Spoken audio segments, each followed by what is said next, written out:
Gaza Israeli জিম্মিদের মরদেহ হস্তান্তর নিয়ে নতুন করে ঘনীভূত হচ্ছে সংকট। হামাস আরও 2 জনের মরদেহ ফেরত দিলেও বাকিদের উদ্ধারে অপারগতা প্রকাশ করেছে। আর ইসরায়েলের দাবি, সব মরদেহ ফেরত না পেলে শান্তি চুক্তির পরবর্তী ধাপে যাবে না তারা। এদিকে হামাসকে নিরস্ত্র করতে মার্কিন সামরিক সহায়তার প্রয়োজন হবে না বলে জানিয়েছেন মার্কিন প্রেসিডেন্ট ডোনাল্ড ট্রাম্প।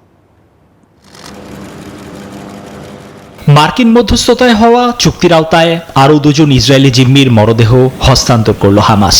তবে স্বাধীনতাকামী গোষ্ঠীটি এক বিবৃতিতে জানিয়েছে, গাজার ধ্বংসস্তূপের নিচ থেকে বাকি মরদেহগুলো খুঁজে বের করতে প্রয়োজন উন্নত সরঞ্জাম এবং যথেষ্ট সময়, যা এই মুহূর্তে তাদের কাছে নেই। ওদের স্বপ্ন পূরণে পাশে থাকতে পেরে আমরা গর্বিত।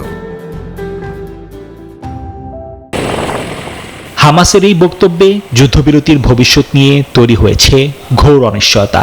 ইসরায়েলের প্রতিরক্ষা মন্ত্রী সামরিক বাহিনীকে একটি পূর্ণাঙ্গ পরিকল্পনা তৈরির নির্দেশ দিয়েছেন, যেন যুদ্ধবিরতি ভেঙে গেলে হামাসের বিরুদ্ধে চূড়ান্ত অভিযান শুরু করা যায়।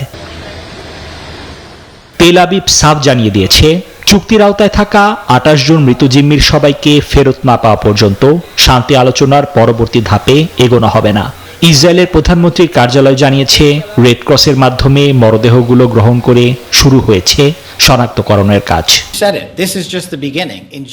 এদিকে মার্কিন প্রেসিডেন্ট ডোনাল্ড ট্রাম্প বলেছেন, হামাসকে নিরস্ত্র করতে মার্কিন সামরিক বাহিনীর প্রয়োজন হবে না। তবে এই প্রক্রিয়ায় ইসরায়েলকে সব ধরনের সমর্থন দিয়ে যাবে ওয়াশিংটন। তার মতে, চলমান চুক্তির অংশ হিসেবেই হামাসের উচিত নিজেদের অস্ত্র সমর্পণ করা।